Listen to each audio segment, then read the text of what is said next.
dapat alam mo to. Isa ka rin bang dialysis patient at gustong malaman ano ang mga nakasulat sa inyong dialysis machine monitor? Or isa kang relative ng dialysis patient na gustong maintindihan ang mga nakasulat dito? Pero bago yan, ako nga po pala si Nurse Sandy, ang inyong nurse sa kidneys. 13 taon na akong dialysis nurse. At based on my experience, karamihan sa mga nahahandle kong patient ay may limitadong kaalaman sa kanilang dialysis treatment o parameters sa makina. Kaya naman ngayon ay iisa-isahin natin ang mga importanteng data na makikita nyo sa inyong dialysis monitor. Makikita nyo sa inyong monitor sa kanang parte ay ang salitang hemodialysis at bicarb running. Ibig sabihin ay linis ng dugo at hatak ng fluids ang inyong treatment.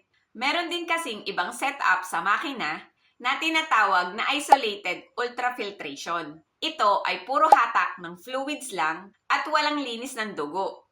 Ito ay madalas ino-order ng doktor kapag nakikita niya na sobrang fluid overloaded ang pasyente at maayos naman ang laboratory results. Sa kaliwang parte ng makina, nariyan makikita ang kulay asul, pula at berdeng numero. Ang asul ay venous pressure, kung saan ito ay pressure pagkatapos ng dialyzer at mostly pressure pabalik sa pasyente. While ang pulang kulay o arterial pressure ay pressure mula sa access ng pasyente papunta sa dialyzer.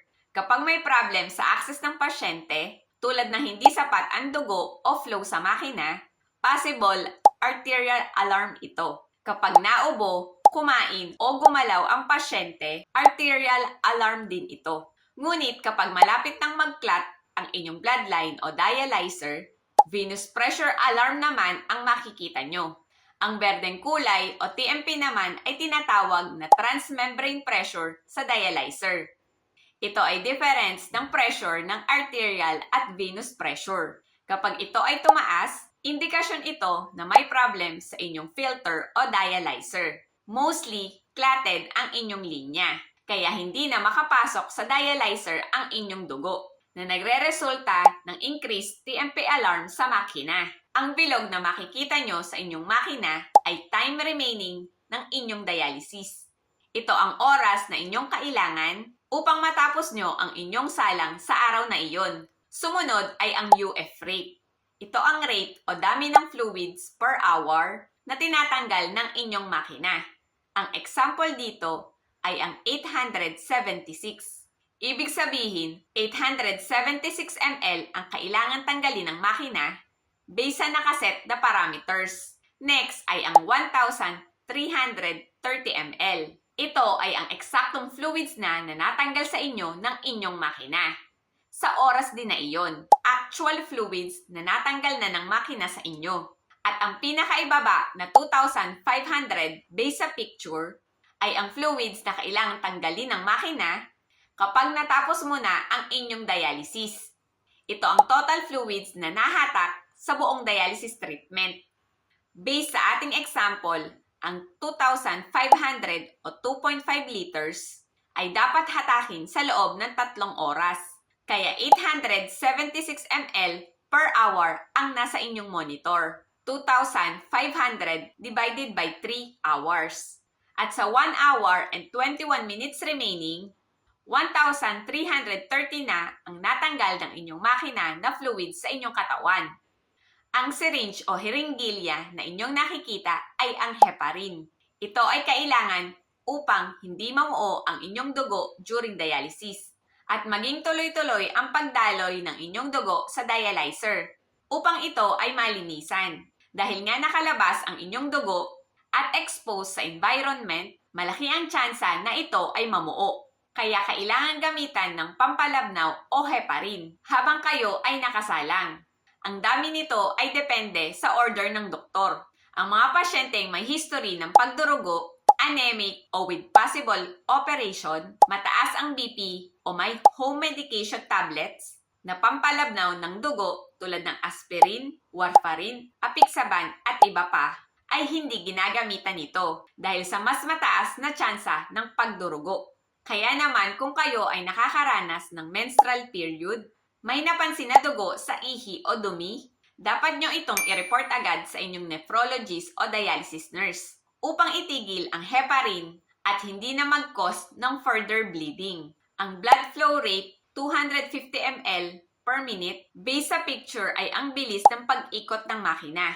Mas mataas ito ay mas maganda ang linis, basta't kaya ng inyong access at ng inyong puso. Nire-rekomenda na mas mataas sa 250 ml per minute ang ikot upang mas malinis ang inyong dugo ng inyong makina.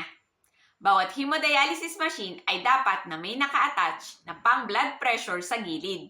Kaya makikita mo din sa monitor ang BP at heart rate ng pasyente. At ang mga icon sa kanan ay heparin, minimum ultrafiltration. Ito ay ina-activate kapag gustong hinaan ang hatak sa pasyente dahil sa hypotension, cramps o chest pain. Bypass mode kapag need mo nang itigil ang dialysis. Example ay pag nag-CR si patient o need magpahinga ng pasyente depende sa kondisyon. At ang red na tao ay icon na pinipindot kapag tapos na ang dialysis treatment. Ibig sabihin ay safe nang tanggalin ang pasyente sa makina. Ang mata naman ay naglalaman ng mga importanteng impormasyon o summarization ng inyong dialysis treatment for today.